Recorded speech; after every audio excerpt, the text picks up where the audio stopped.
Hello and welcome to the Just Another Castle podcast. I'm your host, Matt, and with me this week is Unoclay. Just Unoclay. Just Unoclay. Unoclay has died 5,000 times. I've died 5,000 times playing this mother-loving Dark Souls game, and I love it. How you doing, buddies? What's up? Yeah, I've been taking a beating. It's old news, but hey, here's the news from 2012. Dark Souls, it's hard, man. What's up? Holy cow, this game, it's hard. Yeah, lots of dead me's scattered around for the people wondering where I am in the game. I'm only at the very. I don't know. I don't know how long the game is. I'm at the. Though. That would be hilarious. No, just me. Me corpses just all over.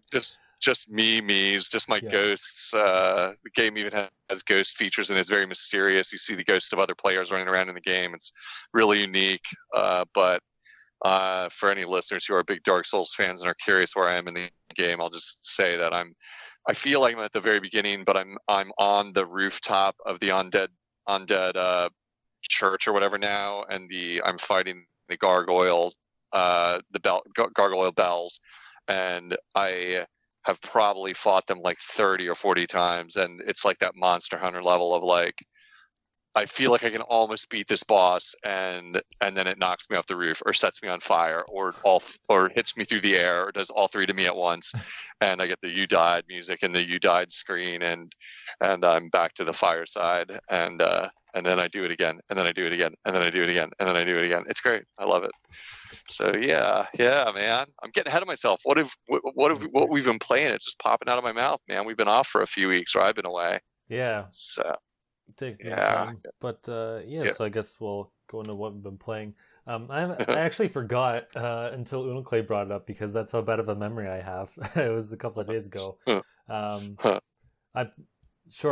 played the Cadence of Hyrule demo, which Mike talked about. Oh, nice. I was kind of surprised. I was playing it and I'm like, hey, this is cool. I wonder when it's gonna stop. And then I kept going. I'm getting through more of the map. I'm like, okay, I'm guessing they're going to stop at some point. And then like after an hour, I'm like, there's only 2 tiles left on the map I haven't searched, and it still hasn't stopped. What's the deal?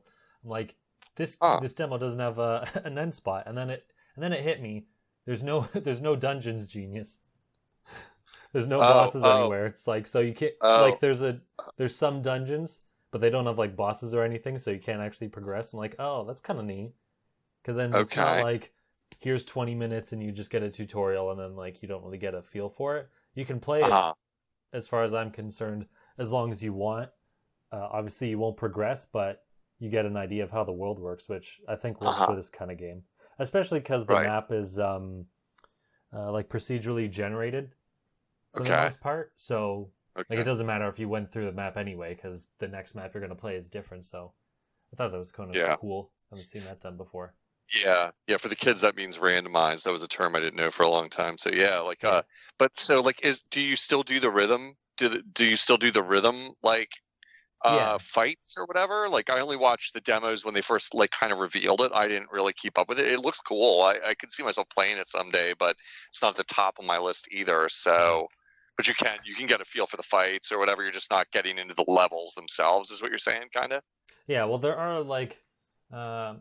I don't know if you want to call them dungeons, but there are like cave areas you go into with like sometimes a really small mini boss, like a knight of some kind, or a bunch of enemies regardless, and they're on the overworld, but just not the bosses or anything. So you still get a pretty good idea of how the game plays. Is the music great? I mean, that's the big selling point. So is the music pretty sweet? Yeah, it's great. I think the title screen is the Fairy Fountain theme. It's been a while since I played it, but there's a lot of good remixes. That would make sense. The Fairy Fountain theme is like the title screen music in a lot of Zeldas. So yeah, that's cool. Nice. Yeah, I'm really interested in it. Are you thinking about buying it? Or are you on the fence? Just not sure right now. Kind of thinking about it. I do want to. It is a bit steep here. It's like $30. So I mean, like, as far as I'm concerned with indie games on the eShop. I have so many on there that I'm just gonna wait for a Right. sale to buy anything, because Ha, I ha, think I did ha, that. ha, ha. I think I bought Cuphead on day one, and then like a month later it was on sale. Not for that much cheaper, but Yeah. I was like, okay, you know what? I get enough of these emails saying this thing has gone on sale that I'll just wait at some point. So let me get Unlike this the straight. Wii You're U, you're but imagining a Zelda themed IP is going to go on sale sometime. a discount. Interesting theory. Interesting theory. Hey, some of the And other I walk games have into gone on GameStop sale. and I see like I see like Skyward Sword is still $50 at GameStop. You know what I'm saying? I'm Yeah. just Well, like I mean, I'm just wondering. I'm just it's wondering. not like Breath of the Wild. It's an indie game, so Yeah, I yeah, mean, yeah. I I wonder how that works if Nintendo like puts a smackdown on that kind of thing where it's like you use RIP, by the way, have you ever noticed how we work with sales like they don't exist, like, or whatever. Like I wonder if that's a we'll see. Like let's keep an eye on that. Like that'll be an interesting thing to notice if we can definitively say if it's an IP being licensed out basically to a third party developer for Nintendo, do they allow the game to be discounted since that's not their way for their major titles or whatever. I I mean, feel like it had a day one sale or something. Like some games I've seen where it's like, oh, it's discounted if you buy it at launch or something like that. Um, I can't quite find it, so I'm not sure. yeah. Apparently, there I was wonder. a sale on the original game, um, Uh-huh. Oh, right. Yeah, there like was a to sale prep for there definitely for the new there one. definitely was a sale for the Necromancer or Yeah, whatever version of the game or whatever. I remember that, yeah, like when they launched the Zelda one, so yeah. that you could That's like get probably what familiar I'm with the thinking series or of. whatever. But I guess we could check. We could do our research sometime and check back and see if there were ever sales for like Hyrule Warriors, because that would be an equivalent situation where it's like it's not exactly Zelda, but it's like Zelda-ish with Zelda in it, or whatever. So, um, yeah, I don't know. I'm always counseling that to people like that, like aren't in the know. That I'm just like, that's the one thing about being a Nintendo fan, Like you might as well just buy it. Like you yeah, might as well, if you want it, buy it, because there's no point in waiting for that's like GameStop to discount it. the good and bad thing. You're like, it doesn't matter when I buy it because it's never going on sale Right. unless That it's is funny. six It's a years catch later. 22. It's unless it's Yeah. like at the tail end of the console, and then it's like at that point you're just looking at the new one. So And then that's maybe fun. then not even maybe. Then maybe not. Like then it's still like it's a toss up. Like you still might pay full Well, they fare they have the for their a game. like Nintendo Selects brand where Right. they discount stuff, $10 off. and that's 10 bucks yeah, off. Yeah. and it still depends on what game it is too. Yeah, yeah. Mario Strikers Sluggers. Mario Strikers Sluggers. What is it called? Sluggers. That game was ass, and it was still The like baseball one. $35 or whatever. Yeah, that baseball. That game sucked so bad. I had such high hope for it when it came out back in the day. We're talking back in the Wii U days, kid. It was a system you never heard of. Yeah. If you're just joining us in the Switch generation, never mind. Never mind. You'll hear about it someday when it's super valuable because they're so rare. But But at the yeah, very least, yeah. I'll like gain more Nintendo coins. There's just so many games coming out, and I pre-ordered a bunch because there were a lot of at least $20 or $30 discounts on some of them, and Yeah. like a lot of them are launching. It starts with Astral Chain at the end of the month, and then it just Yeah. steamrolls. There's like three or Astral four in Chain looks good, September, right? like two in Yeah. October, then like four in November, and they're all within the span of like 2 weeks. So I have to like choose Yeah. one and leave the rest. Oh yeah. And I think Oh there's yeah. maybe one in December or something. But basically, the next 6 months, I'm like checking out. I guarantee you're the only gamer with a backlog, my friend. It's Hmm? not a thing. Oh, I I said I know. guarantee. It's not a thing. But It's I'm not a usually thing. not one for backlogs. So it's like I have a backlog before I've even bought any of them.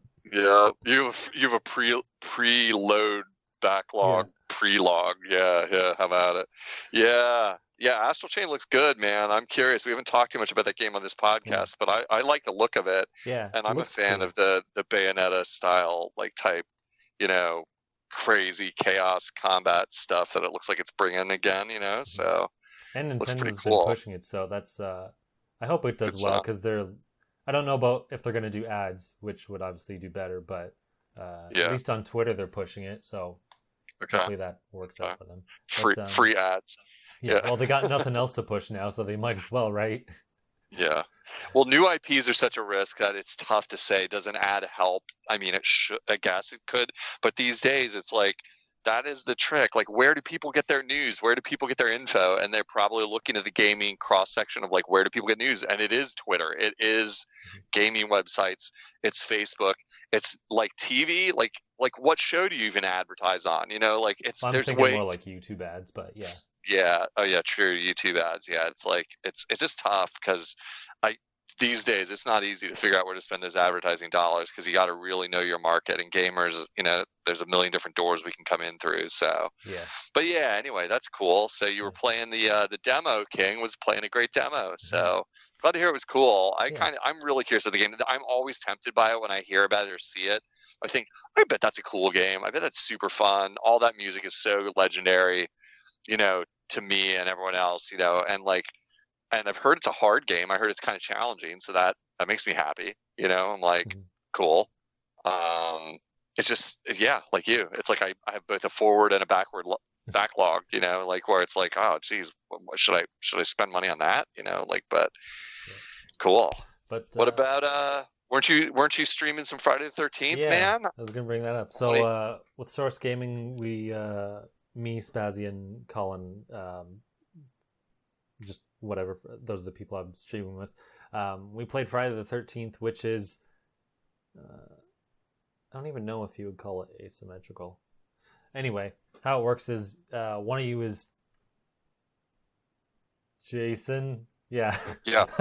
I forgot. I'm like, wait a second. Let me think before I Michael say Myers. One of you is Michael Myers. Confuse all the listeners. Yeah. Yeah. Totally. So okay. One of you plays as Jason. You're trying to kill all the. I think there's like 5 or 6 counselors or whatever, and then obviously as the counselors, you're trying to kill Jason. And killing Jason has like this whole convoluted process you have to go through that one of the guys who's playing on it, who played before, was telling us about. But like the lore, like he's explaining the lore to you. I take it. Oh no, not just the lore. So the way to kill Jason isn't just like, oh, everyone just shoot him a bunch and then he'll die. It's like you have to do this thing and collect this thing and find this thing and attach this thing. So I'm like, oh, that's pretty cool. Of course. But jumping in, it's like we don't know what the heck we're doing. Yeah. Or 2 of us at least. Yeah. Yeah. No, I mean, Jason, did you ever watch any of the movies? Are you familiar with the early Jason movies or whatever, the Friday the 13th films? Not really. I mean, I know of them, but that's about it. Yeah, I was going to say, you're not the world's hugest movie buff, unless we're talking Marvel Endgame, my friend, with 15 seats in a row. But no, like, I mean, yeah, that's the way of it, all the way back to like the earliest games featuring Jason, but also like the lore of it is like he's a mystic undead, or is he, or is it his mom, or is it like there's a lot of mysticism to it, but killing Jason is always supposed to be like akin to like a mystic ritual. Like you have to fulfill conditions to be able to successfully kill him, because he's not exactly undead, or is he? It depends on what you consider canon for the series, or like what movie you're even talking about, like, so that makes sense. I mean, like NES Friday the 13th is famously, people call it an awful game. It isn't nearly as bad actually as people say it is. It's got flaws, it's got huge problems, but it's like, and that's the same all the way back to the NES, which might not even be the first Friday the 13th game, who knows. But like you have to like fulfill all the mystic conditions that you have to do. You can't just hit him over the head and kill him. No way. This is Jason, bro. So cool. And you were playing on Switch? Yeah. Awesome. And how'd it work? There's some problems here and there, but I mean, overall it was fine. It's got that annoying thing like Splatoon, where if you try to play with friends, one has to join a match and then you have to quickly join your friend. Oh, so, God, yes. Like 2 people got in one match, and then like I had to wait like I waited like 20 or 25 minutes to get into another one, because they had like 1 10-minute match. Like the matches are at least like 10 minutes. So it's like, I couldn't get into that one. Okay, I'll try again after, and it's like, it didn't work. And it's not like you can hit your friend and then it'll like, so you can hit your friend and then like it's supposed to queue you up, but even though I did that, like it still didn't get me in when they finished a match because other Uh, people join. It's so that part of it's annoying. And there were that only three of sucks. us, so it's not That even like sucks. yeah. So that's what it That's is. super frustrating. That's Yeah. super frustrating. I don't know I, why. you, Apparently, it doesn't. That doesn't exist on the other versions, or at least the of PC. You course just not. make a lobby. I Of don't know course how not. the other consoles pan out, but it's just annoying. At the Of very course. It, least, apparently yeah. it has in-game voice chat, so you can just hook up a mic to I guess the dock, and then use that rather Sure. than the Nintendo app, which Sure. isn't like great. Sure. Or Yeah. sorry, it doesn't have to be the dock. You just have to have headphones with like a mic attached to it, Okay. so you Uh-huh. don't have to use the Nintendo Smart app or whatever.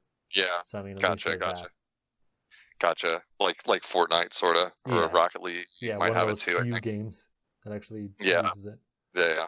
Yeah, that's interesting. That's getting, you know me, I'm like Mr. Nintendo apologist a lot of the times, like, and that is getting less and less acceptable to me at this point. We are paying now. We are not paying a lot, and some of us are sharing accounts, but nevertheless, not naming anyone, but like nevertheless, it's getting less and less acceptable. Like that is just so indefensible that you like I can't defend it, and I proudly think of myself as someone who can always take the contrary side in a debate Mhm. and just like look at it from the like unpopular way and defend like say Nintendo when they do something ridiculous. And my friend that I was playing Splatoon with like last month, where we were like getting into it together and he'd never played before, I can't explain it to him. He's like, why is this so hard to join a match together? And I'm like, it's like Mario Kart. The only thing I can say to you is like it's Mario Kart, which is referring back to the fact that he was used to the flawed system of Mario Kart on like Wii U Mhm. and on Wii, where it's like, oh, there's not really a way to join your friend if you want to do a lobby. You have to hope you get in a lobby, like you were saying. And it's like, it's just there was just no defending it. Like I wouldn't even try anymore. I'd be like, it's just Nintendo, dude. Just think Mario Kart. We just have to like sit here and spaz the buttons. And then Splatoon, like you said, this game has like longer cycle times. Splatoon is like always 3 minutes or whatever it is, so it's like fine, like no big deal, like Mhm. it's not the end of the world if you don't get in your friend's match. Big deal, like okay, 3 minutes, I'll go make a drink, I'll go, like let the dog out in the yard, like I'll walk around, the house and clean something up and come back and it's time for the match, like. But 10 minutes, that like makes you not want to play the game or not want to wait for your friends, like that's just like, all right, I'll just play with randos or I won't play at all, like that Yeah, sucks. yeah. That's really So frustrating. I'm not not not to sure be too hard. whose end that comes down to, but regardless of what, it's annoying. But aside from Yeah. that, these kind of games are always fun. Well, I mean, games are usually more fun when you're playing with friends, obviously, but especially this, where there's a madman running on the loose and you're trying to escape, and you don't even know what you're really doing, but you're trying to make sure you don't die. You can Uh-huh. lock all the doors Uh-huh. and things Awesome. like that. And then obviously you can Awesome. break through them with axes and whatnot. And um, Awesome. anytime like he gets close, you have like this VHS effect on the screen, and you'll hear like the music ramp up. You're like, oh crap, Yeah. he's coming! You Yeah. better die, run! Yeah. Um, Yeah. I like it. Like, yeah, I and if you wanted to run too ask about much, you'll have the to like walk go ahead. slowly, and you're like, oh crap. What about the like if you're playing locally with someone, would Hmm. you be able, because you were playing over the internet, Yeah, correct? I didn't see your stream. yeah. Um, if you were like in the same room, would you be able to like make a lobby? Do you remember? I guess you weren't looking at that, so you might not even know. Like, would you be able to make a lobby and then like each of you plays on your own Switch, presumably, or something like that? It wouldn't. Um, I presume it would have a local multiplayer option for it, it but does have I, local. I don't know if it's local and online, or if it's just local with bots.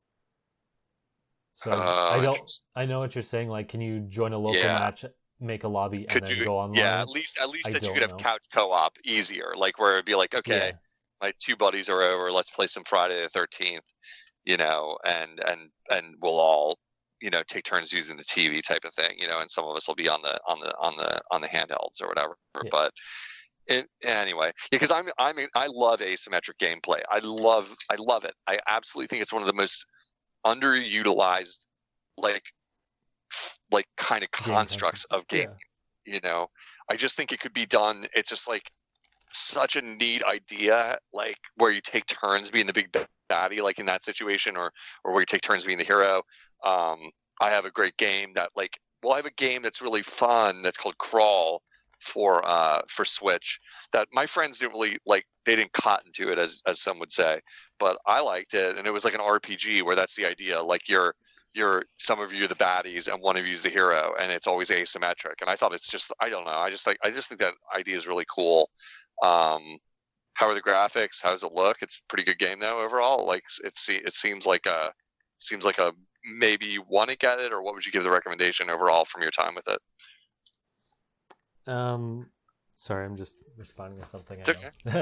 I mean, like, I have it, so I don't have to buy it. But Right.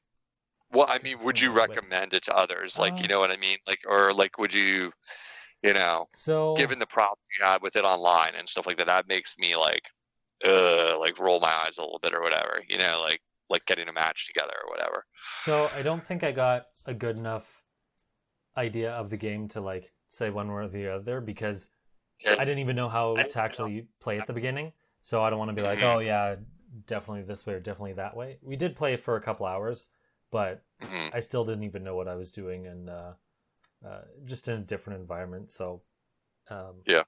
in the basement, and like the screen was dark and I can really see and focusing on things. So I don't think I gave it a fair shake quite yet. Well, oh no, I definitely sucked. I'm not blaming that. You can watch the stream. Me and Spazzy were pretty much dying early on. I think I will. But I think I will check your stream. That's on funny. That's on Source Gaming YouTube. Yeah, I'll send the link. But, all right. I meant for Source Gaming, everybody. Source Gaming YouTube, yeah. And your handle Schmooga on there, right? No, it's the Mango Viking. Mango Viking on the Source Gaming. So check out the stream of this if you want to see more. I know I'm gonna, because I am actually curious about this game. I like a good horror game. I like a good asymmetric game. How much do you know how much it retails for? Is it like $30, $40? Yeah, I believe it's like $30. Cool. Regardless of how much I played or how good it is, something to be concerned or aware of is, so apparently they were gonna make more content, but one of the writers is filing a lawsuit with them, so they can't like add anything new to the game because of that whole ordeal. And by the time that gets situated, like, it's going to be too late, unfortunately. Yeah. So they can only do like bug fixes and things like that. They can't add new content. So you have to look at how the way the game is now, and if that's good enough, go for it. And if you think it's lacking something, then probably don't. This team's also made other games with this similar concept of one versus team. Dead by Daylight is another one that's actually getting updated with content. They just announced the Stranger Things, one of the monsters for that, so that's still getting content. And they actually announced a little while ago, I think it's just for PlayStation 4, it's a Predator game. It's pretty much the same thing as Friday the 13th, where one person's the Predator, and then the other people are soldiers or whatever you want. So it's still that same concept, but they're probably not going to have rights problems, so they'll probably be able to update it.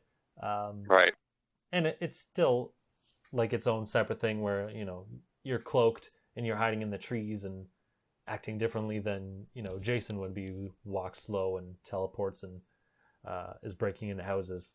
So if you're interested in a game like this, check out. Look into it, or the other games, because they're all made by the same studio anyway. Totally.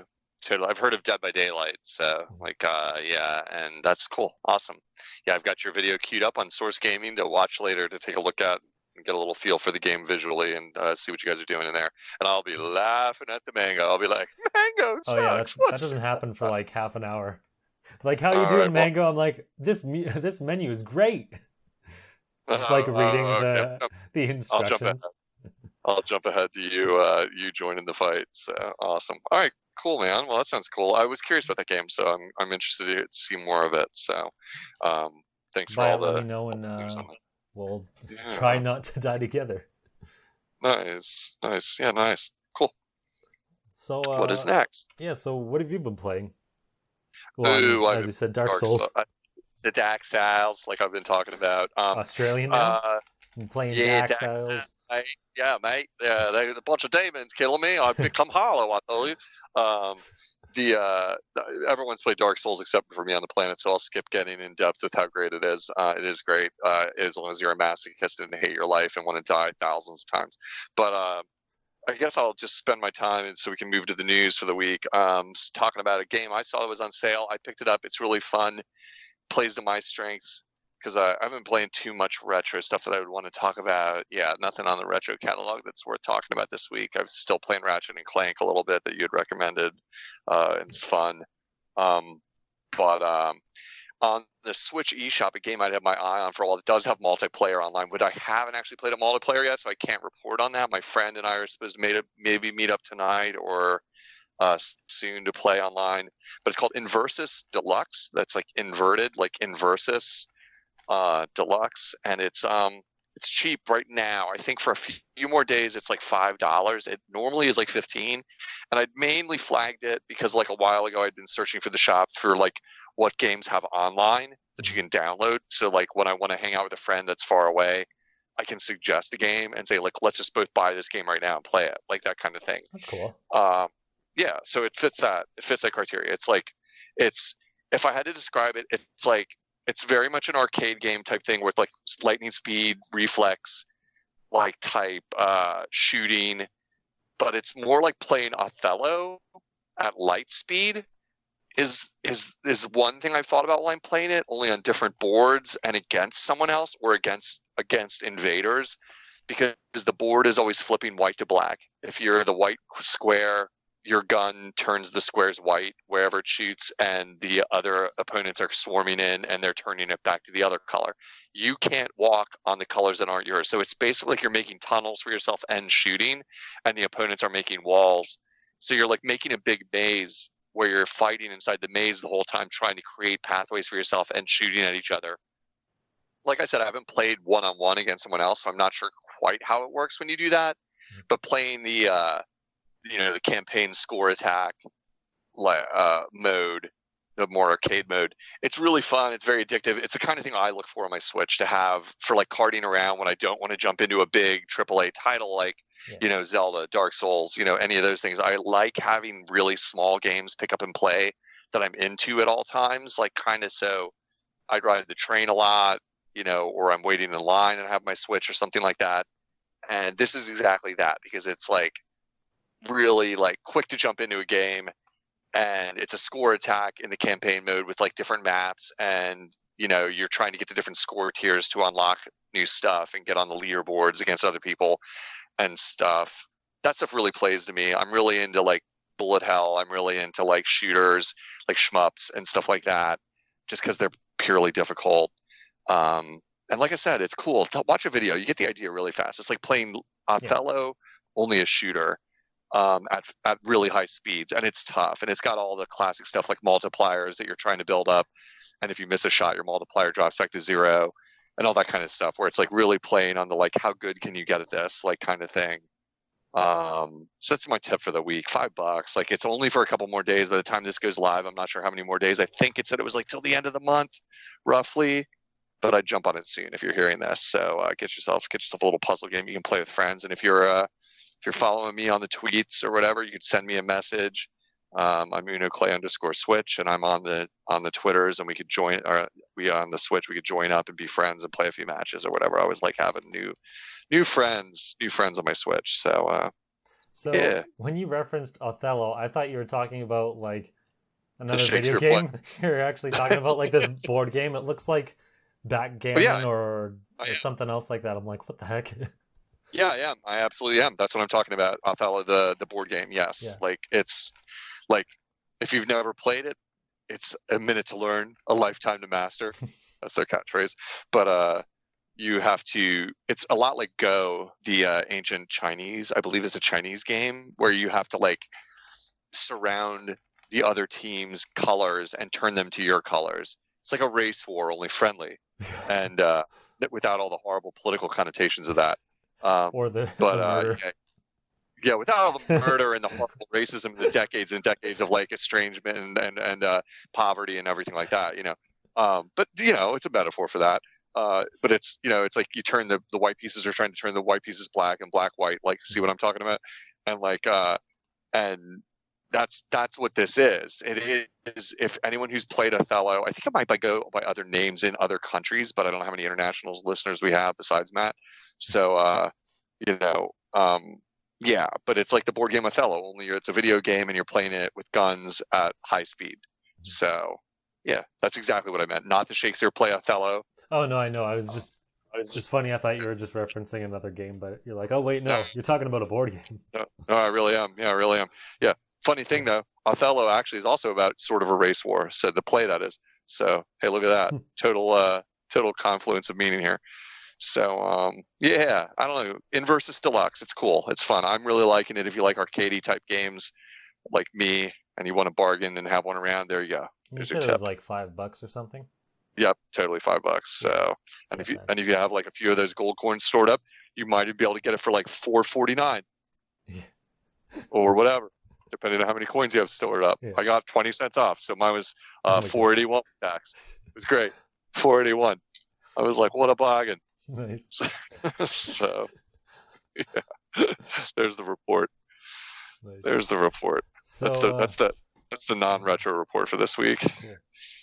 So actually, one question, because I was looking at the video. How do you choose which direction do you shoot? Is it all by the face buttons, or do you have to use a second stick? Fun you would ask that, because second stick would be the right choice in my mind. I'm a big twin stick shooter. It's, if you cold put a gun in my head to my favorite genre ever, it might be twin stick shooters, but like it's not. And I think they made an intentional design decision with that, because it's harder. You use the right stick to move, and am I saying it right? Well, regardless, you use one of the sticks to move, and the other, I think it's right stick to move, and the other stick you have to use the buttons to shoot. So if you want to shoot up, you press Y or whatever the equivalent would be, and if you want to shoot left, you'd press whatever, X. No, not X. I should know my Nintendo buttons better. That would be Y. It's okay. But whatever. Yeah, I know. It's because I've been playing Dark Souls, and it's got the classic PC reversal of the buttons, and it makes my head screwed up. You have to like always be canceling out with the wrong button and stuff.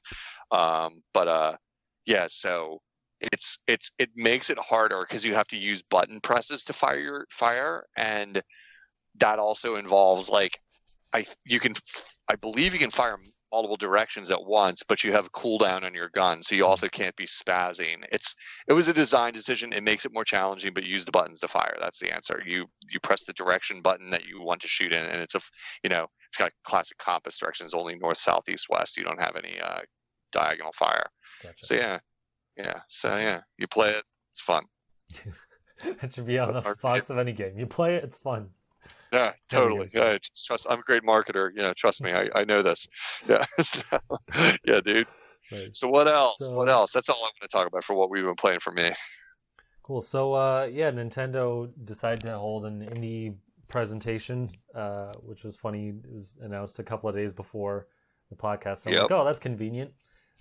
Yep. So yeah, I watched it. I'm sure you watched it too as well, Unoclay. I did. I did. So twice.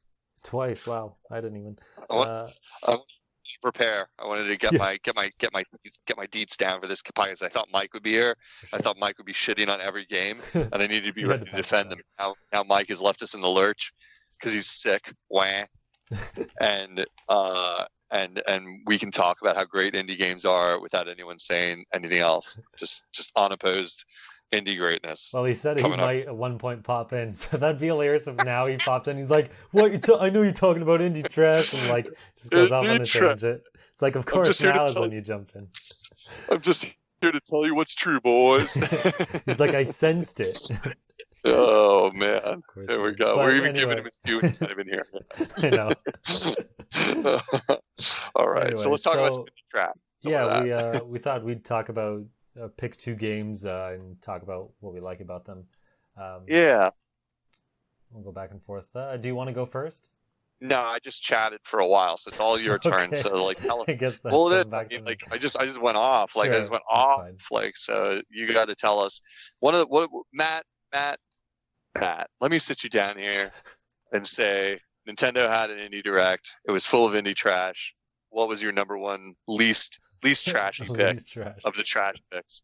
Yes, of the trash indie picks. So I think Eastward looks like a pretty cool East. game. Oh, sure. It's a Go third on. person action game. It's got some puzzle elements. The environment kind of looks like one of those Brazilian towns or one of those towns in a European country where like they're all on a hill sort of thing. Except it's a bit run down. Mhm. I don't really know how to describe it. Mhm. They're called Lived. favelas.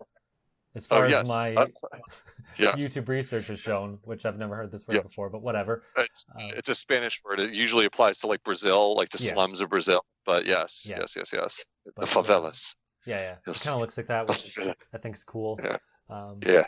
It's got some monsters, and a lot of the puzzles are underground in like a sewer system, and then like there's an environment where a rundown city mixed with like nature and stuff. So that's neat. At first, I was like, okay, it's just a third-person action game. I mean, that's a lot of indie games. Yeah. This is gonna sound weird, but it kind of picked up for me once it went like underground and it started showing off the characters. You didn't really like see much of their text, but just the way they're animated, so fluidly and with so much personality, reminds me of Superstar Saga when, they animate the characters really well. Just in like not cutscenes, whatever, in segments where they're talking, they don't just have them stand there and use text boxes. They're like actually moving around and showing off their personality. I'm like, okay, so this has me more interested now because it seems like they have more care to the characters and they'd actually be like interesting to follow and whatnot. It's not just your typical third-person indie game where the characters are just whatever and the game is okay. It seems like there's Right. something unique or special about it. I'm like, okay, I think I'll keep an eye out for this one. Right. That's funny because I went down the list of games, and this is by no way meant to be combative. That was the worst game I've ever seen. No. Like I wrote Eastward, looks like a Super Nintendo third person adventure game. Yawn. That's what I wrote down. I'm not trying to be a mic. Like I didn't mean it as strong as that sounds. I just needed to. I was like busy all day at work, so I was like giving myself some quick notes so I wouldn't like forget all these games they threw at us in like 20 minutes, and it was like funny because I just needed to give myself a like reference of like what I thought while I was watching it. And it truly, it does look like it's got great art. It really looks pretty. I didn't get a good sense of what the game was like based on the trailer they showed because it was like quick cuts and like it looks pretty. And I was like, it looks like, like a Zelda-like or like an RPG-like, but I can't quite tell even. I didn't do any research outside of just like looking at it on the trailer. So I didn't really even have that much reaction to it, to be honest. Like, looked like an adventure game with lots of characters. That was like my reaction. Tell me I'm wrong. So. Yeah. No, they didn't really show off totally what the game is, but. Yeah, it was a lot of quick cuts. It was like, cool, looks pretty. And a lot of these indie trailers in this trailer overall, or this direct overall, were that. I was thinking about it. I was like, wow, got to remember that if I've ever marketed a game. Apparently it's just totally acceptable to like not show you more than 3 consecutive seconds of gameplay. Like as long as you're showing it, show 3 seconds of gameplay. Like don't commit to anything. Just give them a taste of everything, like really fast, so nobody zeroes in on any one feature if you take it out or change it, or nobody gets too mad about any one feature. It's like, no, look at this game's got everything, and like cut through it all, So, no, it looked really pretty. It really did. It reminded me a lot of like a really high res Super Nintendo-y type game, and you could do far worse than that with me. Like 5 years ago, Wii U, I would have been like, this game is the best game coming to the system, Now it's like 900 games coming to the system. Don't know what I care about anymore, So it's like. Well, the unfortunate thing too is that there's plenty of indie games that look really good, so it's hard to be like, yeah, this one looks great, and they all kind of look great now because like the standard of quality has gone up. Oh yeah. Absolutely. I guess it's just whatever your taste is, but absolutely, it really is hard. I mean, I used to be I think people like us who pay a lot of attention to games, watch trailers, tune in for like news directs, things like that. You develop a certain ability to like know what's going to be good, or at least know what's going to be good and suit your tastes. And it is getting harder. The market is so crowded that it's just like, what is this game going to be good? Or is it going to be good enough to notice it? Like you said, the standard of quality is so high. Like, would Shovel Knight get noticed if it came out now? You know what I mean? Like that, like would be the thing I would think of. Like Shovel Knight's amazing, and yes, it would stand out because the concept is so goofy. But let's be honest, there's lots of goofy concepts and IPs these days. You know, I mean, like if you go through the Nintendo eShop releases on a given week, how many games have a kooky title or a kooky screen, you know, or a kooky lead character, you know, or whatever? And it's like, is this cool? Is this game good? I think it's another platform. Would still stand out simply because it's like an amalgamation of all these games that people have fondness for or remember. I mean, like, sure, a lot of indie games will be like, "Oh, I'm referencing this or that," but I mean, Shovel Knight mixes basically a whole smorgasbord of SNES games and NES games, where I think it would still stand out. Yeah, because possibly. It's like, oh, it's got the Mario 3 map and like a Zelda 2 town level, and then like the gameplay is like Mega Man and DuckTales and this and that. Sure. So I don't think a lot of indie games mix like that many concepts to do the same. And even this many years later, it's like there's one Castlevania like game from the actual creators, and like a couple of Mega Man spin-offs or not spin-offs, but like related games. So it's like like even since when that came out, like those niches haven't been totally fulfilled anyway. Fair. Look, yeah, you're right. Like there's I know. I'm being Mr. Stickling. There are a lot of indie games, yes. I agree. Yeah, it's tough to say. Like it's tough to say. Like we're living in a wealth of riches these days in gaming, but it does make it a first world problem to know which games are the truly best ones that you should be paying attention to when you're watching trailers. So, yeah. Well, cool. Yeah, that game. I looked at the trailer again while we're talking. It's really got nice art. It's got cool lighting. It's got it's got good atmosphere. I think the question, if you were going to be like, I mean, it's got a little bit of like of everything. It's got a little bit of like the look of like everything from Secret of Mana to like Earthbound to Zelda-esque elements or whatever. Like it's got a lot going on. It looks really pretty. So Eastward, yeah, hey, that's a great pick, man. You could do far worse. Like it does look like it's got a lot of personality. It probably has got tons of characters from what we're seeing here.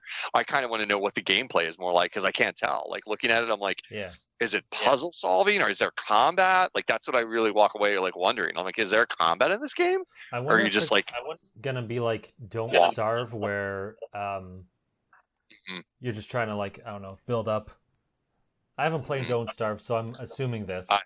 Based off the name and what I've seen of it. But it kind of looks like it might be like Don't Starve, where you're going into dangerous areas to collect utilities to like, I don't know, fix up your base or something. Sure. But there's also like an actual story in town and things. So I feel like there has to be more than that. Having played Don't Starve, I'd say this does not it's reminisce just because like the forest area. Yeah. Don't Starve is very brutal and mean, and I really liked it. But it doesn't have much of a story. It's more of like pure crafting. It's a crafting game, and this looks more like a Zelda light or like like an Earthbound, like a light RPG. But it doesn't show any RPG combat, so I just can't figure it out. So we'll have to see more. Keep our eye on it. Definitely. So yeah, it doesn't really show what the main hook is. So I'm curious too. So what's your first pick? Oh, let's see. Let me look at the list, because I didn't actually ever narrow it down. Like I know there were like 3 or 4 that stood out. I watched it twice and wrote notes that games. Oh no. I mean, like nothing. I will say this: nothing leapt out as number 1 to me. Where it was like with a bullet type of thing. Sure. It was like just a game. You thought Tourist had such interesting graphics, and that's tourist with a Y in the middle. It's like Yeah. tourist for the listeners who didn't see it, but Google tourist. It's it's got like Minecraft-esque 3D graphics, Yeah. but much high res. Like it's got a It's Minecraft voxel art. aesthetic. Yeah. Okay. There you go. I didn't know the Yeah. word for that. No, Okay. that's okay. Voxel Yeah. art, but Yeah, high res. voxel. It's like 3D art. pixel art, basically. Okay, yeah. So it's got voxel 3D, but high res, and it's got a real sense of mystery and atmosphere. It's an adventure game from what we can see in the trailer. It's got lots of puzzles. Think like Zelda. It seems like stuff like button pushing puzzles like Zelda, but you can't quite tell. It's really going for a mysterious like what is this game about vibe like in the trailer that they showed. But I really thought the art style was really cool. It looks like it's developed by Shinen, who made like the Fast Racing Neo games and other games that are pretty solid. All the stuff I've seen from them always has like a really good high quality of development from the final product. So that's promising. And this looks like different than the things I've played by them from what I can recall. Mm-hmm. So that stood out to me because it just like the trailer really made you feel like this is a neat, mysterious world. What are you even doing here? You're going on a vacation, but it looks like you're going to be doing some really strange things on this vacation. You know, like Yeah, it looks like he crash landed, but he's also on yeah, like just an island, like going along shops and like plays in an arcade at one yeah, point. So it's weird how yeah, this yeah. Then he's starts off. he's playing games, and you can see him playing Fast Racing Neo Yeah. or like a knockoff of like F-Zero in that arcade. And I'm like, oh wait, so you're gonna play? Is this game with games within games? Which I like. I really like meta stuff like that too. So I'm like, cool. Like that stood out to me. I'd say that was probably the one when I went back through it the second time. The first time I had a different reaction thinking the number one game I thought, but the second time I went through, it's jumped out at me enough that I thought, no, that's probably the strongest looking game I'm not really familiar with here. So I could see me picking up something like that if the reviews are good. Like, if there's one, I've said it before on the show, if there's one thing that can hook me into a game as I get older, I realize, and it's the same with movies, it's the same with almost all media. I really enjoy a form of media where there's a lot of mystery to what you're even doing in the media. Like whether you're watching a movie and you don't quite know what it's about for a while, or whether it's a game like Dark Souls, like not joking, like fulfills that. Like its very principle is like you're not quite even sure what you're doing. Like and Gungeon and other games that really jump out at me as like my favorites as an adult. I like a game challenging convention enough where the sense of mystery is true, because anybody, all y'all younglings or medium younglings get sick of hearing us oldsters talk about how like the first time you played Zelda, it was like jumping into a mystery and you didn't know what was going on, but it was true. You were a kid and you were like, what is this game? Like, what am I doing? I'm just wandering around. And you didn't have the internet to look things up. And nowadays you have to use self-control. Yeah, and now like you have to day one, here's how you get everything. It's like, thanks. Yeah, I was just looking for one sheet or something. Yeah, exactly. Exactly. Nowadays, I'm like 3 days in. I'm like, oh, how do you do like whoops this one thing? And it's like, here's the secret character. I'm like, I could have probably assumed that, but I would have rather not known. Thanks. Absolutely. Yeah, these days you have to use a lot of self-control and very careful searches if you're going to look anything up. And I avoided honestly looking at some of the like images or whatever, and just like scrolled, and it's like there's preview images or whatever. Basically, just don't search anything for a week if you buy a game and you're worried. Because there's every day one now, there's always big major sites saying this is how you get everything, and this is what this part means. Like in the title, it's like, thanks. Absolutely. It's unacceptable. Why am I gonna? It's like you don't even need it on the first day. Like I didn't even open the packaging and I already spoiled this. Like, what worth is this going to be for me? It's unacceptable. I know it's to prepare for people because they don't want to put it out a week later when people probably don't care. But it's annoying. Absolutely. Good sites like go out of the way to like not show screenshots and not put headlines up that like at least respectfully for a couple weeks that like spoil anything. Yeah. But if you're a big social media user, you know what we're talking about here.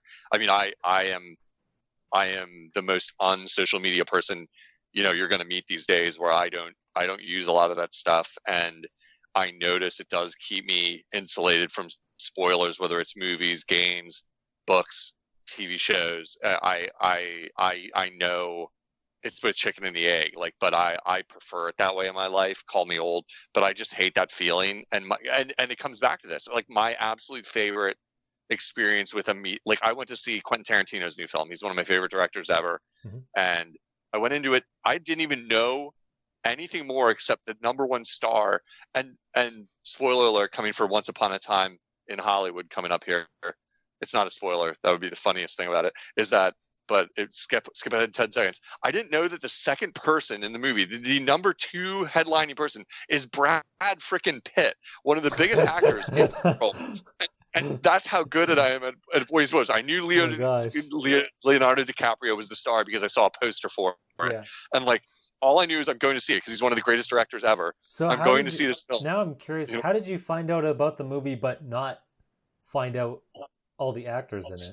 So number one, well, it's like he's one of my favorite directors ever, and he only releases a movie at like every 2 or 3 years. And one of my friends said he went to see it, so I Googled the name of the film he said he saw because I didn't know it was even out, because that's how in a media blackout I am at all times. And I was like, oh my god, it's out! Like, I'm not joking. Okay, that's how I found out. So a friend told me he went to see it and wanted to know what I thought of it, and I was like, I don't know what you're talking about. So I Googled it. I was like, oh, it's out.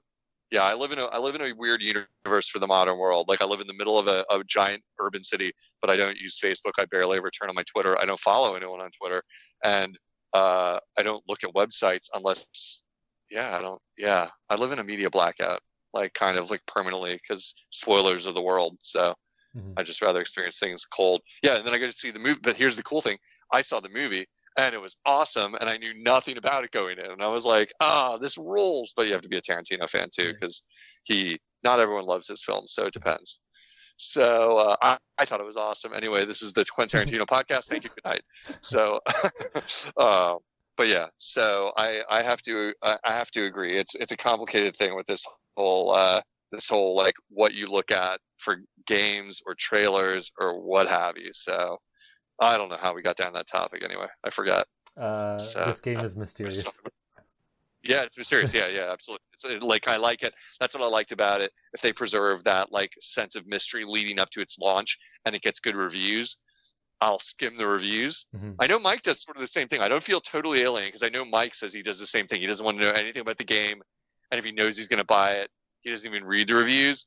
And if he's on the fence, like kind of skim the reviews, but he won't like read the content of it. And I'm the same way. I'll skim the review, like the very intro paragraph is usually safe, and the final paragraph, and you just skip the middle. And it's like, you get the summary of what they thought it was going to be. You get the summary wrap of like, who is it for at the end, and you see the score. And it's like, okay, cool, 8. I can live with that. I want to play it. Awesome. You know, that kind of feeling. So, or they say this game isn't for everybody, but if you're a true diehard fan, maybe you'll like it. And you're like, okay, set my expectations low. I'm still going to play it, but I don't really know what's in the game or how it's going to work or whatever. So this kind of game, I could see me doing that with, like skimming. It's like, how much content is there? Is it fun? Is Tourist like a total like all picturesque but not much content, or that kind of thing? Because like I do want to know those kind of things. I don't want to buy a game and then find out it's a walking simulator. That's like the worst. So I want to know, like, I'm going to read for the genre and be like, what kind of genre is this? Like, is it a shooter? Is it a puzzle? Is it a mix? Or whatever. So, so that's the kind of thing. So we'll see. Yeah, I think that looks cool. It's actually the other game I put. I'll talk about something else, I guess. But cool. Yeah. I thought it looked really cool too from the art, and just the mystery of these underground or underwater levels. Yeah, underwater. It's hard to say. Yeah. Totally. And that's funny because it looks really cool too. Like under in these caverns or whatever. My only concern is that so far they're just single puzzle rooms, and I think that's fine for a bit, but I'm hoping that's not how it works for all of them, because then it could just like really dampen the experience of, oh, this is it, and there's like not much to it. Yeah, we all know how little you cared for the dungeon layout of Zelda Breath of the Wild, so we don't want that kind of hatred coming again. So you and Mike with your hates, but no, I'm just teasing. But like I could go either way with that because sometimes I really like that kind of concept in old games, or like because maybe it comes from like really enjoying old Nintendo, old timey games from back in the day. Like a lot of like older games were limited by technology that they had to be that kind of single screen experience. So for me, it never feels as like alien, I guess, when it happens to me in a game where it's like, oh, this is designed to be like that. Like it's like solve this room, move to the next room kind of thing. And it did look like it could be that, where it's like room by room puzzling or whatever. I could go either way. It's not going to bother me if it is, but I hear what you're saying. My concern with that is like that's fine because a lot of puzzle games will be like, there's not a world or anything. It's like here you go level by level and figure it out. Right. I think the difference here is that it looks like there's a lot more to it, or my expectations are a lot higher than just like. Gotcha. I can't even think of a regular puzzle game off the top of my head because I'm crazy. But like just because like there's an actual world and things like this, and it seems like there's some kind of narrative loosely or whatever with this mysterious, underwater place where there's these like robotic rock tentacles dragging him down, and he has to fight like monsters that aren't quite defined. Yeah. So it seems like there's moments, so it seems like there's a lot more to this, and I would want to see more of that. So it would just be disappointing to be like, oh, you're building this up and it looks really cool, and then it's just like, it's just a couple of rooms, we just dressed it up nice. It's like, oh, well, that's right. Very true. Very true. It could be that. We will. That is the nature of a preview. I guess we will have to wait to find out if there's more to it than that. So cool, man. Yeah, that's funny. When I was trying to pick out my ones, I literally sat there and thought, like, I need to pick ones that like Mike and Matt aren't going to pick. So I thought I was safe with this one for Mike, but I totally now can see this is an obvious thing for you to pick because it's really like it is. I want to try and bet on what your second pick is before you say it. Because like there were like two or three that I was like, I would not have picked Eastward, although I wouldn't have ruled it out for you. Like where it was like a choice that I would think, oh, Matt would like, but like it's not. Eastward was not what I thought your first pick would be. I thought I knew what your first pick would be, so it's interesting to me that your second pick was also not the thing I thought your first pick would be. So, interesting. Yeah. Well, I guess I can't guess it now. I already know. You already told. Yeah. So, well, if you had to do a third, what would your third on that list of games be? Do you have it? Do you have one that like was like a near miss for you? Super Hot's existed like for a year or so, and I played it in actually VR at my brother-in-law's house. So that's no cool. way. And it launched the day of. So, but I don't really count that because it's like this is kind of it's not new. Yeah, but. I definitely want to check that out. I wish they added, even though I don't have Labo, it would have been cool if they had that supported. But too bad. Super Hot was originally going to be my first pick, like because I've never played it and I didn't really know it was another platform, port type situation. I didn't really know about it. I remember hearing about it a long time ago.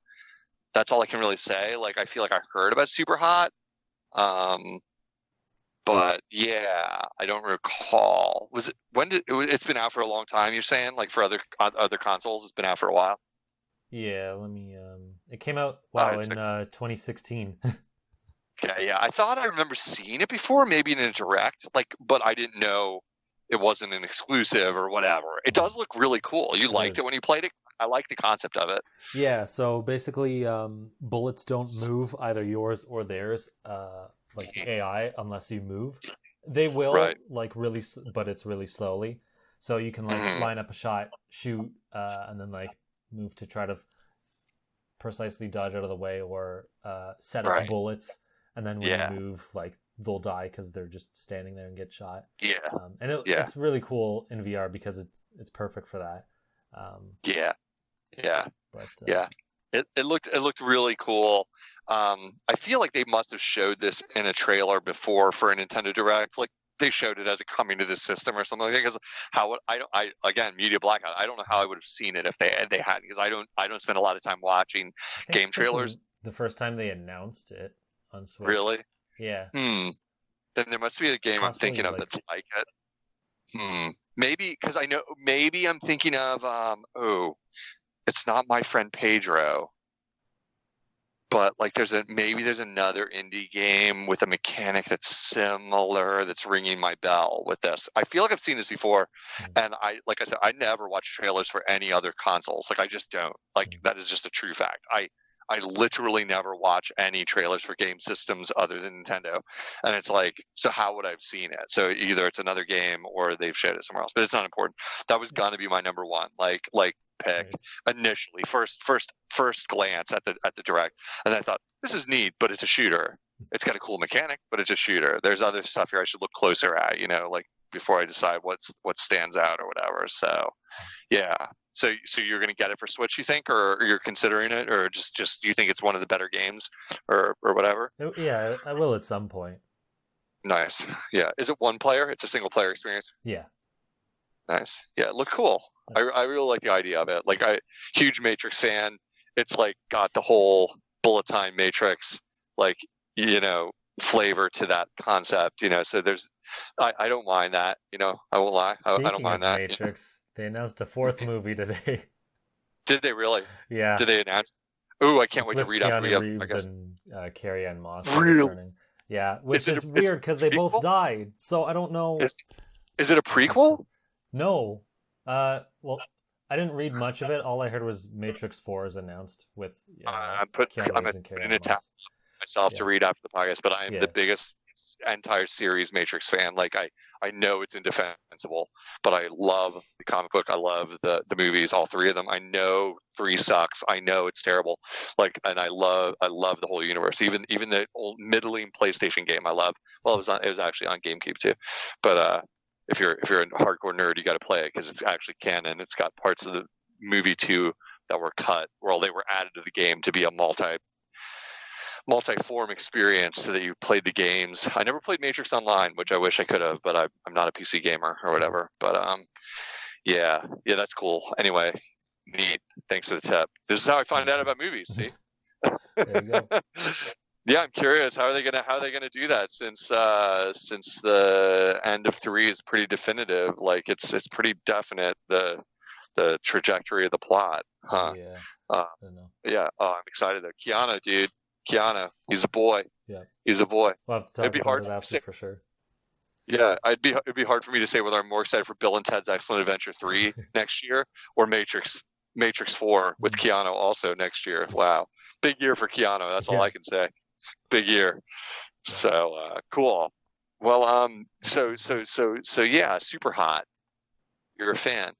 Yeah, definitely. I'd say it's worth checking out.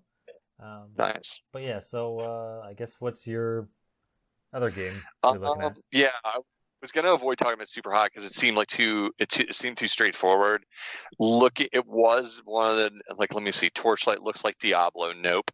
Skater XL. Tony Hawk ruined it all. I'm gonna be honest. Most of the other games didn't really interest me. Yeah, not a lot did. Skater so the one XL seems kind of cool because it's like, oh, Tony Hawk has been dead for a while, and the last couple of games weren't made very well, so this will fill that niche. See, I burned out on skateboarding games because of Tony Hawk. Tony Hawk 1 and 2 were so impactful that I barely stayed with the series after that because I was already bored of it. I was like, yeah, more skating. And it's like, and I was a skater growing up. I skated for 4 years of my life. It's just like, yep, I'm grinding. I'm doing tricks. I'm jumping off a building. It's neat. But I thought you were going to pick Skullboy because it looks like Paper Mario. And I was like, if we can't get a good Paper Mario game, can we get a third party making a cool Paper Mario-esque universe, where it was it's not an RPG though. It's not Paper Mario, but it's got that flat paper art. Yeah, the 2D, 3D mix. Yeah, and I was thinking Matt will pick Skullboy when he was I was looking through them for some reason. I was just like, oh, that's right up his alley. I'm surprised it didn't come up for you. Yeah, if I was gonna be honest, I had the same reaction as you. All of them looked okay. Everything looked okay. Nothing leapt out at me as just stunningly gotta play it at all. The Freedom Finger game has just really cool music and it's a shoot 'em up. Yeah. So it's a rock and roll, because it's got a lot of big bands that are really, really hot, really hip. like on that track list that they showed of like band music by. So it was like, yeah, like if this is the right price, I do like a good shoot 'em up, and I think it's co-op. So you're hitting on some good things for me there. And it's got cool rock, so like I'm a rocker. So like maybe, but it wasn't a must at all. It was like, okay, Freedom Finger, comical name. Yeah, like Super Shot would have been in my honest heart, like number 2. Trine 4, I mean, they showed a clip of Trine 4 and Trine 3, Trine 2 were great. I don't think I ever played OG Trine. Or no, I played Trine 1 and 2. I never played 3. Did you ever play any of the Trine series? No, I haven't. They're fun Trine is a fun series to play with a friend on the couch because it's got a lot of character. It's got good writing. And it's like you pick from like, there's like 3 character types. There's like there's like a thief, acrobat type, and there's a warrior, and there's a wizard, if I'm remembering correctly. And you pick one, and so the game is made so it's basically like just a puzzle platformer with puzzle in the lead, and you're just walking like through the level, and you come to an area where you can't get through, and you got to use your combined talents to get through. You have to like, maybe one of you has to hold down a button and the other one has to jump through and cast a spell and then open the gate from the other side. That would be a really simplistic, example. But they've got a lot of character, really good art. So Trine 4 isn't a terror. They only showed it very briefly, but it's coming. I can't deny. I'm looking at the even more indie section of the Indie World presentation itself because they bookmark it. Right. And some of these I would have preferred they showed off than some of these other games, to be honest. Like, oh, these are like kind of cool. Like What the Golf. Yeah. What the Golf looks cool. Looks funny. There's Fogs, which is like Cat Dog the game, but they're both dogs and both bite onto different things to move things, which is cute. Yeah, that was a weird looking one. I was like, and it was so weird because they put it right next to the other dog game, and it was like, wait, is this 2 games? Yeah. Like I was confused. Like I was like confused honestly by it. I was like, is this a different game that you're showing me here? So yeah, I liked What the Golf, but I like physics. I like funny physics games. I can't deny it. They crack me up. So like that looked like kind of like a goofy take on golf with bad physics or something, or ragdoll physics or something. What do you know about Ori and the Blind Forest? They made it like it's a big deal, like that it's like it was an Xbox published game. So that's why it's a big deal. I know Eli really liked it. He played both of them. The Blind Forest is the first one. I forget the sequel's name, but I see. I know it's a hard game. I don't really remember much other than that because I haven't played it myself. Right. But I've heard a lot of good things about it. You're right on. Yeah, it looked really. I mean, the trailer was cut well. It really made you feel like, oh, this game's got a lot of atmosphere. This game's got a lot of like stuff going on, and like, but people are getting very adept at making really good game trailers. Is what I was noticing, like watching this presentation. Like, is every game made it feel like this game is gonna change your life. Like look at all these scenes and all these things that are happening. And the sadness. It's like. Yeah, and the sadness and the feels, all the feels you're ever gonna feel in this game, like including the worst ones and the best ones, so it's like, I that game had way too much of the feels like in the trailer for me to judge it because I was like, but I want to know if the game's good, and I got the feeling it is, and I'd heard of it before, but I didn't know anything about it. I was like, This is clearly the thing they were saving. Like, there's something special about it. I wonder if there's some game of the year thing for some other system or something. Like that was my suspicion. Like when they made a deal out of it, like at the end. I mean, like I have to admit, like, what's the deal with Hotline Miami? I've never played any of those. Are they good games? Really? What do you think of those games? I thought you played them before. It just seems like a game that's like, oh yeah, Unoclay's probably beaten these a couple of times. No, I don't think I have. Let me. I played Retro City Rampage is what I'm thinking of. Yeah, like, okay, that's what I'm thinking of. I was like, I think it's like that. I'm trying to. Oh, so you don't know either. You haven't played them. Okay. No, I haven't. It looks like an over the top, like top down, like old school, like Grand Theft Auto to me. Yeah. But the way they cut the trailer, the trailer didn't tell you much. It was like assumed you knew what the games were, like the way they cut the trailer, that it was like zooming in on like stuff, and I'm like, I don't even know what this game's about. You know what I mean? Like, I was like, I have the impression it's a funny or really over the top crazy game in my mind, but that's all I know. You know, it's like, so I'll have to go in the shop and put those into my queue.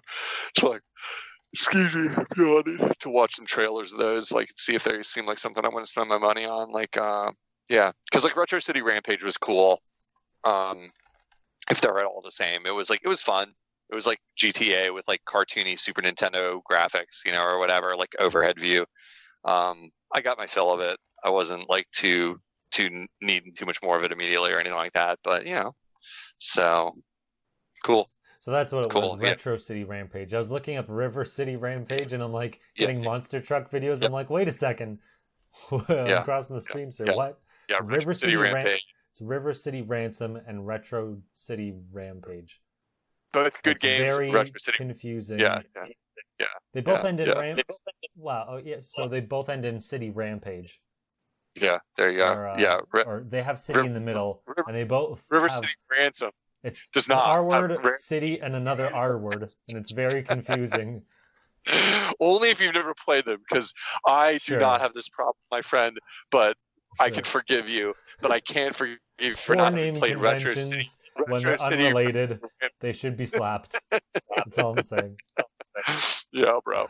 So yeah, I don't know. Like I said, like I agree with you. Nothing blew me away, but nothing. It felt like cool. Like it's good of you to feature these, because the very problem of the eShop is like so much content that like for you guys to step up, support a very small number. Let's be honest. Like probably 20 games got support here, but what are they supposed to do? Do 40? You know, then it'll be the same problem. You won't even be able to wade through. You'll be like, there's too many games in this trailer.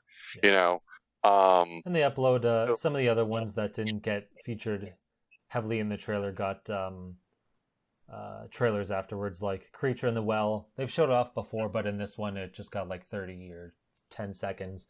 And there's like a 3-minute trailer up there now. So and some of the stuff that didn't get long bits, they still showed off. Right. Yeah, totally. So, excuse me, I keep yawning. I had a long day at work, everybody. Apologies. So, yeah. Anyway, cool, man. Cool. Yeah, I guess my walkaway was, it was good direct. It's useful for them to do this. They should do this once a month, like in my opinion. Like if they wanted to do like really short bursts every 2 months, maybe, and just feature. They don't even have to be stuff that's coming.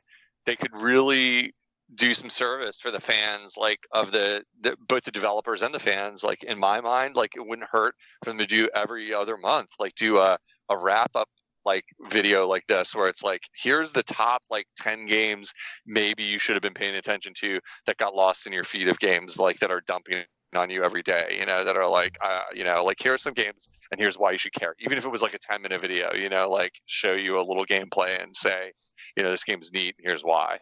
Yeah. You know, because it's just really hard to keep up with a lot of like the content, you know, and to get it all in one place is very helpful to me. Like anyway, you know. Yeah, looking at this, the releases are all spread out from, I think, some of them were the day it aired up until like 2020, and most of them were like in the fall or winter. So this is clearly the looking at version. It doesn't sound like a bad idea to do one every other month or so, but I don't know if they have that many, like, I guess, quality games. Not that they're not garbage or anything, but just that, you know, really make an impression to make it's hard to say.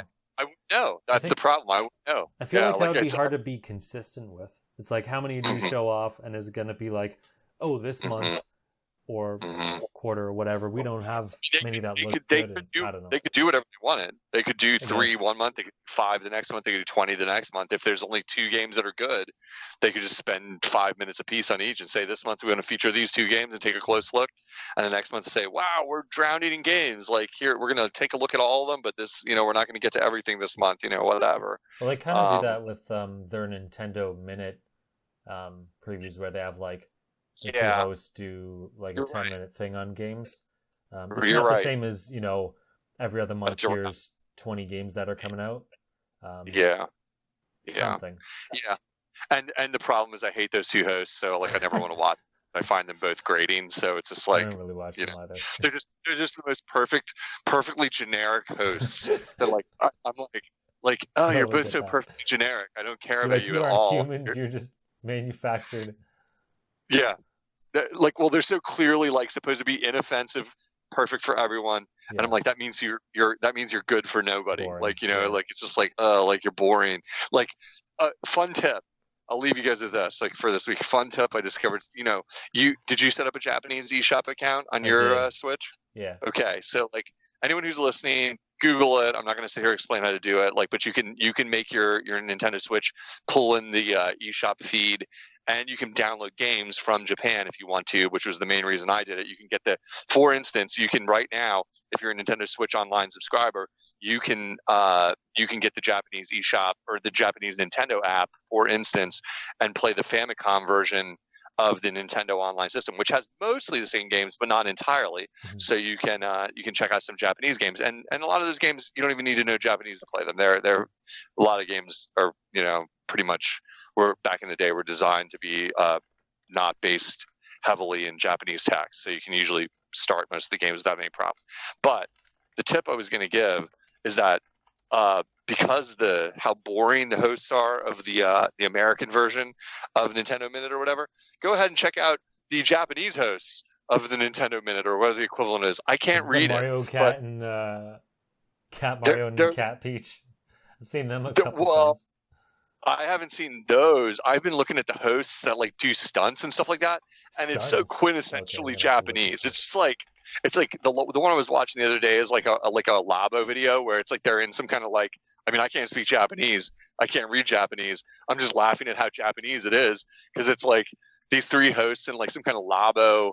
It seems like they're supposed to be in like a Labo development warehouse or something, and they're like playing games and wearing costumes that they made out of Labo material, and it's just so strange and so funny. And I was like laughing, and I'm like, this is awesome. I just love this. This has got so much personality compared to stupid old like Nintendo Minute where it's like, hey guys, what's up? We're gonna play a game this week. Oh, I'm not so good at it. I'm bored. I'm like, I'm bored. You're right. I'm bored.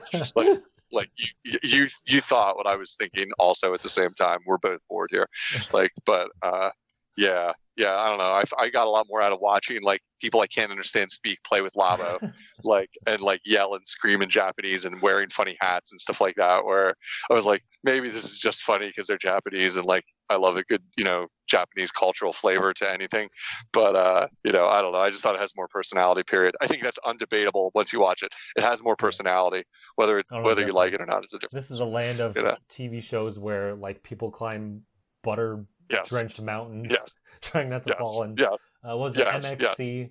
Is like a dubbed version of a Japanese game show, and it's so dumb, but it's great. Yes, exactly. It's awesome. Like I said, check it out. It'll be in your feed. That's the only problem with subscribing to the Nintendo Japanese eShop or whatever, converting your system to have a Japanese account on it, basically, because your news feed, I do not know of a way to not have the Japanese news flood your news feed. No, so I check because I have accounts on all three regions, and it's like I don't even check it anymore.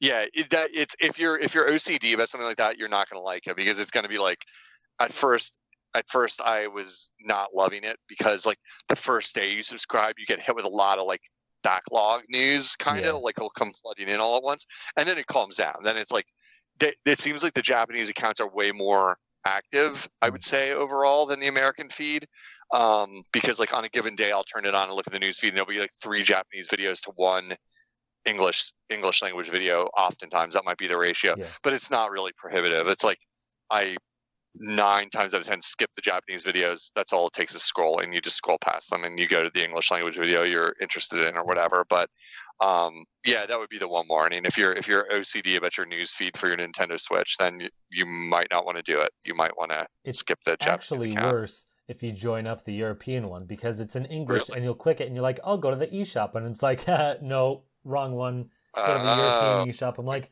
I hate you. Oh, interesting. It's like, I gotta change the accounts. You just have to select the different account, but it's just funny. It's like, oh, is this? I'll just Google it up. And it's like, nope, go on the other one, dumbass. It's like, oh. I didn't subscribe to Euro. Like I didn't see any reason to subscribe to Euro. It's just I was like mainly one for time the. they had a demo where they have. Of course it was. I And know. with that, we'll leave it. Of course it was. Matt needed to get a demo fix. Of course he did. All right. So what do you say? We got anything else we got to tell these people?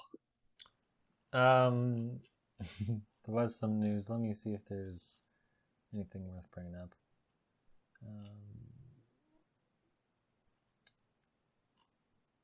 You don't have any attachment to Crash or Spyro, do you? I have no attachment to either whatsoever. So, but I'd like hearing about it. I know you guys are Spyro fans. I'll just bring up this other one thing. So the last podcast, whenever that was, I don't remember. Japan or Nintendo Switch Online subscribers in Japan could play Captain Toad for a week. In the game in its entirety. Basically, you got a rental for a week. That was pretty cool. And then I was like, oh, okay, well, maybe you can fudge your way through it. And you just have to, you can download it, but you won't be able to play it until you go like in your actual account and change the region, like on the website or something. So that's how you do that. But only a couple days later, after that happened, Nintendo of America and Europe announced their own version. It's called Game Trials. It's the same thing, but instead of Captain Toad, they swapped it out for Mario Tennis. It's like, that game is over now or whatever. You can't use that trial, but they are doing that service as well, which is interesting. So I'm guessing this is going to be a thing. Every once in a while, they'll just put up a game for free for a week. Obviously, if you subscribe online, so it's pretty neat. It's kind of like what Xbox does. I mean, it's not there forever while you're subscribed, but you still get to access a retail game, which I think is pretty good. At least it's at least making the online component better. Yeah, absolutely.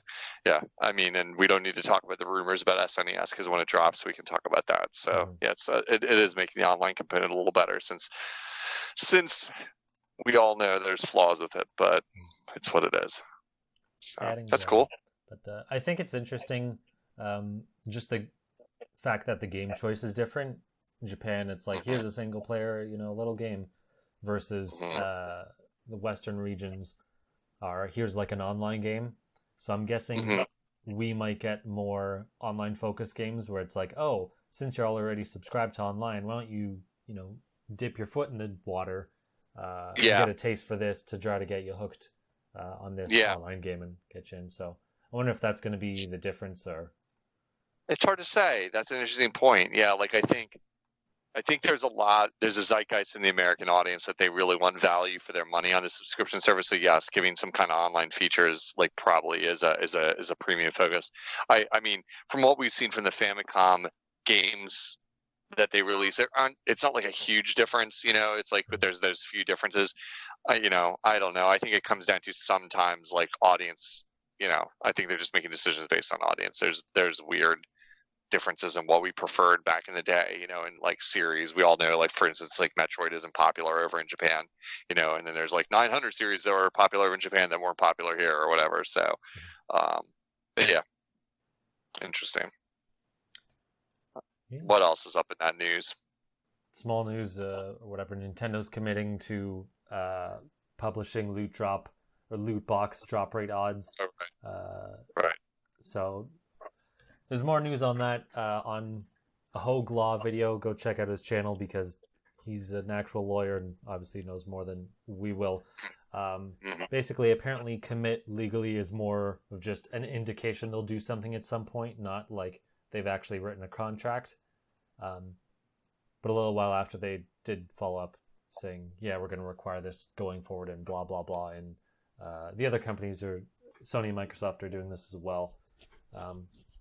Which is, I don't like loot boxes, but that's the like bare minimum of what you should do anyway. And even mobile games have done that for years. It's like, okay, get on the bandwagon of just like telling people how likely or unlikely this is, because that's the bare minimum of what I think it should be expected. Yeah. You're talking to an oldster here who's like, loot box. Who the hell wants garbage. That? No one. Who wants that? People with gambling addictions. The kids these days want those loot. They want the loot boxes. Yeah, I'm like, yeah, publish it, whatever. I'm like, do whatever. But yeah, I know it's a big thing in the industry, so it is newsworthy. It certainly is. Activision was saying Crash and Spyro games were doing well, so they're gonna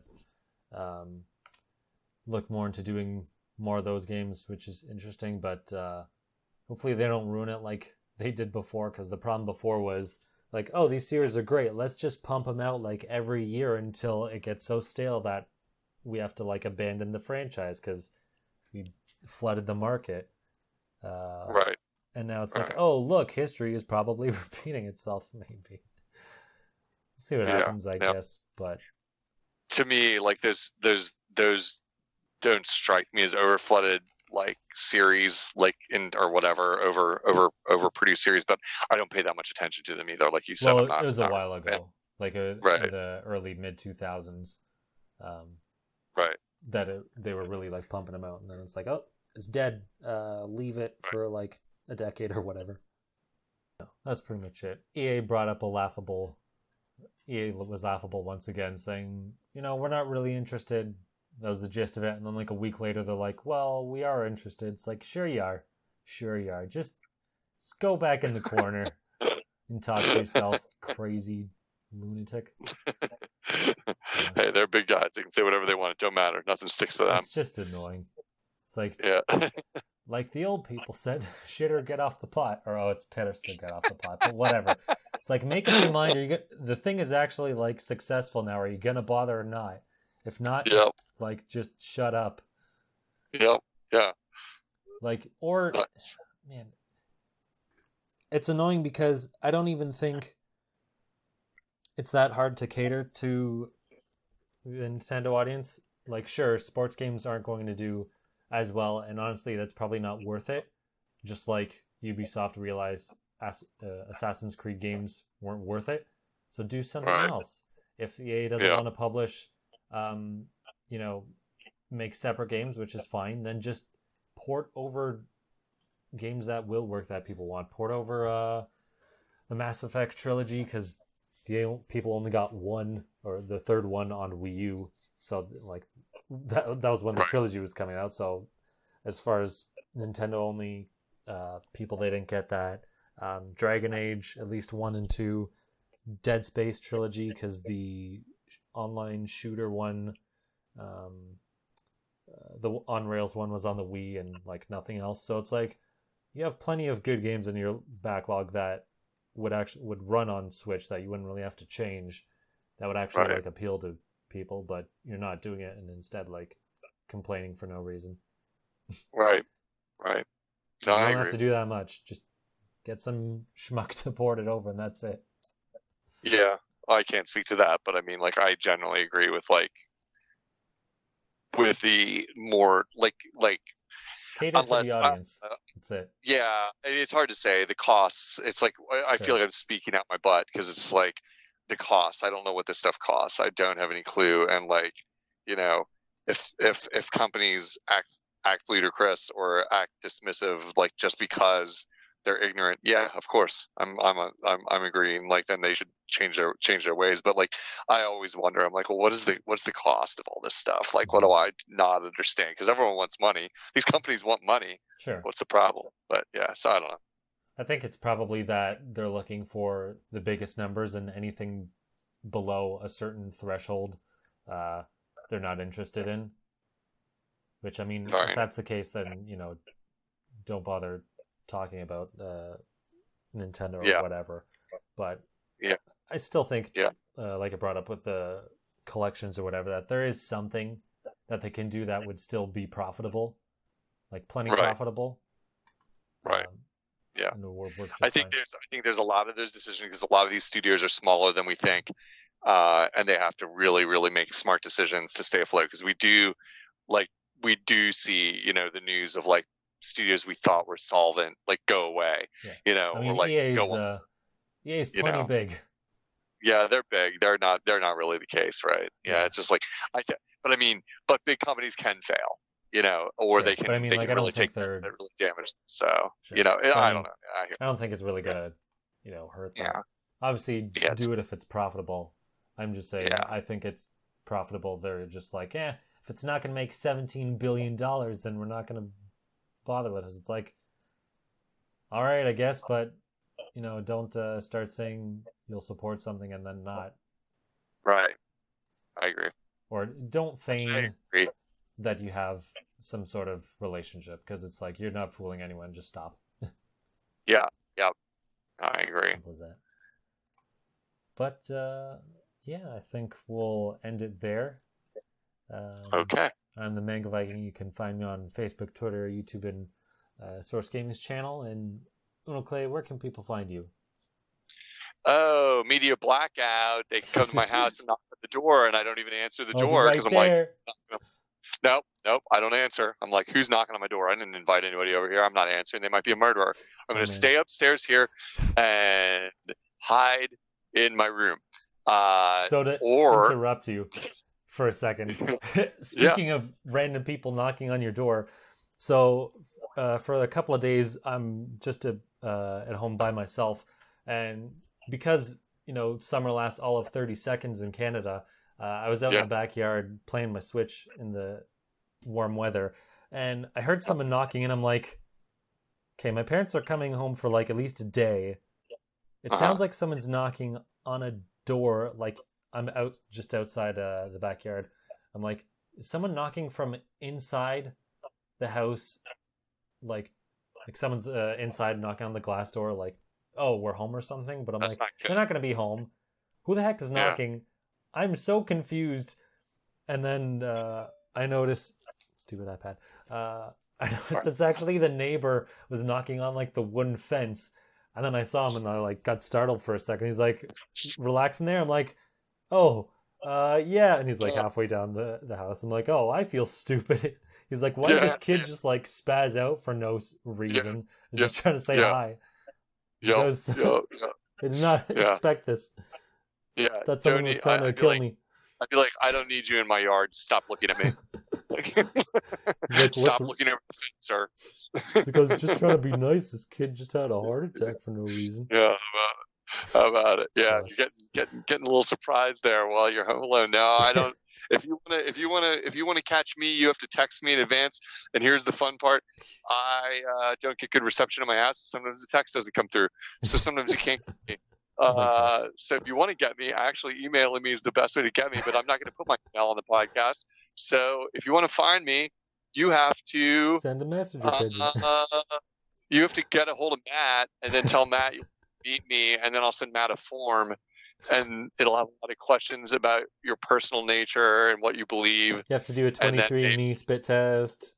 Yeah, oh yeah. Well, I mean, DNA, we assume that's part of the deal. And then maybe after 6 to 8 weeks, shipping and handling included, we will be friends. Or you could sign up for my very inactive Twitter account, Clay_Switch. Or you could go on YouTube and look at some of my videos at Clay Gaming. I have to remember because I don't use it enough. Clay Gaming. No, but I get hits on my videos. And if people comment on my videos, I always reply. I'm proud of it. Except I would say the exception is on that one video that I have that has over 11,000 views, where I show a fix-it video, and I get the same questions over and over again on there. Mm-hmm. Of how to sync your never mind. I don't even want to get into it. But I get the same questions over and over again. Like, does it have gyro? Does it have this? I'm like, I just get sick of answering the same question again and again, or not answering it. So, but if you say something, pin the response. Yeah. What's that? I said pin the response. Yeah. That's something fancy people do from the future, like that. When you're in your account, click the 3 dots on the right and pin it, and it'll put it at the top. I don't want to make someone feel that special, though. See, that's the thing. Then they'll be like, "Oh, I'm in charge of this channel," and I'll be like, "No, you're not. I just pinned your response," and then we'll have a debate about that. Response. Yeah. Oh, pin my response? Yeah. Then I'll be feeling like I'm in charge of the channel. Well, and you are. It's your channel. You know want to manage a channel? You don't have to. Why did Oh I my make gosh! this? Stop complaining about responses. I got all these views. Oh, I got to manage those too. I got to get off this internet thing. All right.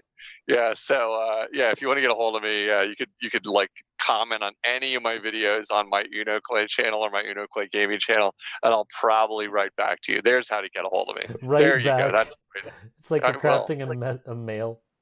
I will write you a letter. I promise. Anyone listening to this, if you comment on one of my videos and say, I heard you'd write me a letter, I will write you a letter. It'll be whatever I want it to be about, but I guarantee you will get a letter. I promise. I will write you an old-fashioned letter on the internet. That is my commitment to you. I'm a letter writing kind of guy today. On YouTube. I'm going to write you a YouTube letter with words. That's it. Okay. That's my speech. And that was Unoclay's TED Talk. Yeah, that's my TED Talk. All right. Sweet blog, bro. All right. All right. So wherever All you're listening, you can find us at Just Another Castle on any platform on the internet. Hit us up with your questions at me, at the Mango Viking, or at Just Another Castle. So until next time, leave luck to the heavens and leave gaming to Nintendo.